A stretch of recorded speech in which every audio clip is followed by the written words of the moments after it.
আসসালামু আলাইকুম ওয়া রাহমাতুল্লাহি ওয়া বারাকাতুহু।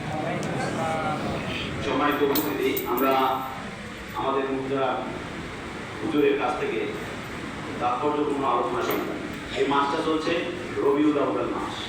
আমরা সবাই জানি এই রবিউল আউয়াল মাসে আমাদের প্রিয় নবী হযরত মুহাম্মদ সাল্লাল্লাহু আলাইহি ওয়াসাল্লামের জন্ম এবং মৃত্যু দুটোই। এই কারণে এই মাসটিকে বিশেষভাবে পালন করা হয়। ঈদে মিলাদুন নবী, কেউ বলা হয় সিরাতুন নবী, যেটাই হোক, কিন্তু কথা আছে এই মাস থেকে আমাদেরকে যেটা জানা দরকার, আল্লাহ পাক মানুষকে কেন সৃষ্টি করছেন। ওয়া খালাকতুল জিন্না ওয়াল ইনসা ইল্লা লিয়াবুদুন।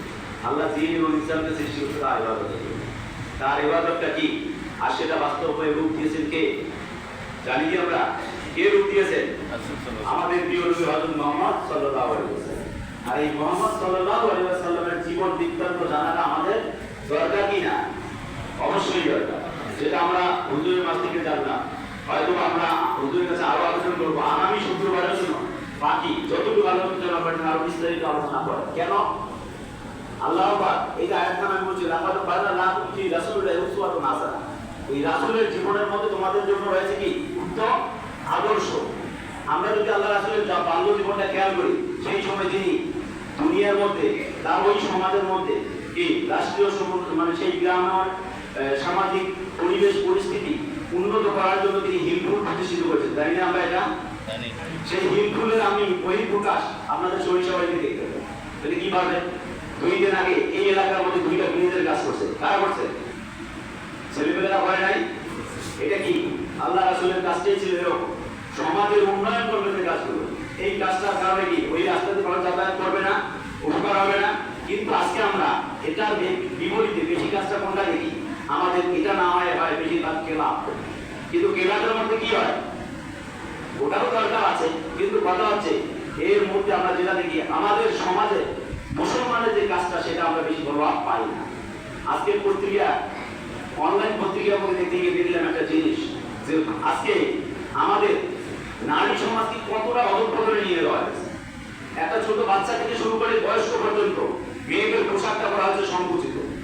একটা ছোট বাচ্চার প্যান্টটা হবে একটু বড়, গেঞ্জিটাও একটু বড়, কিন্তু ওই জায়গায় একটা মেয়ের জামাটা একটু শর্ট, এর প্যান্টটা একটু শর্ট। কেন? এই প্রশ্নটা মাথায় আসে না। অথচ এই থিসিসটা কারা করছে জানেন? বাংলাদেশ না, আমেরিকান মানে কিছু বিজ্ঞানীরা। খেয়াল করতে পারি। অথচ বাংলাদেশে 90% মুসলমানের দেশে আমরা ইসলামের শিক্ষাগুলোকে ভুলে গিয়েছি। আজকে সারা বিশ্বের মধ্যে একটাই আইন হওয়ার কথা, সেটা হচ্ছে আল্লাহ রাসূলের এবং আল্লাহর সেই বিধান। কিন্তু আমরা সেই আল্লাহর বিধানকে বাস্তবায়ন না করে আমরা মানব রচিত সংবিধান বাস্তবায়নের জন্য মরিয়া হয়ে গেছি। আসলে কি আল্লাহ রাসূলের আদর্শ আমাদের মাঝে আছে? আমাদের আদর্শ হওয়া উচিত কার? আল্লাহ রাসূলের আদর্শ। আমরা আদর্শ গ্রহণ করি গেলে নেতার আদর্শ, হ্যাঁ, বাবার আদর্শ, শিক্ষকের আদর্শ। আসলে কি এটা হয় না? যাই হোক, বেশি কথা না, আমরা আলোচনা শুনেছি। তো বিশেষ করে আমি যে কথাটা বলবো সেটা হচ্ছে, আসুন আমরা সবাই আল্লাহ রাসূলের এই মাসটি, আল্লাহ রাসূলের আদর্শটা একটু জানার চেষ্টা করি। আল্লাহ রাসূলের জন্ম থেকে মৃত্যু পর্যন্ত সময়টা তিনি তৈরি করেছেন, এবং সেই অনুযায়ী আমি মুসলমান হিসেবে আমার প্রতিটা কাজ হওয়া উচিত। সেই আমিকে বাংলাদেশের মধ্যে বাংলাদেশ জামাত ইসলামী সহ ইসলামী দলগুলো বাংলার জমিনে ওই আল্লাহ রাসূলের সেই এবং দেখানো পথ এবং আল্লাহর সেই বিধান বাস্তবায়ন করতে চায়। আর কোনো উদ্দেশ্য তাদের নয়। সেই আমিকেই আগামীতে বাংলাদেশের নির্বাচনের জন্য বাংলাদেশের প্রতিটা গ্রাম, প্রতিটা ওয়ার্ড, প্রতিটা ইউনিয়নে বাংলাদেশ জামাত ইসলামী প্রার্থী দিচ্ছে। উদ্দেশ্য কি? এখানে তাদের কোনো ব্যক্তিগত উদ্দেশ্য নয়। উদ্দেশ্য হচ্ছে একটাই, আল্লাহর জমিনে আল্লাহর আইন বাস্তবায়ন করা, যাতে সমাজে শান্তি প্রতিষ্ঠিত হয়, সেই সঙ্গে আমরা যেন ঈমান নিয়ে মৃত্যুবরণ করতে পারি।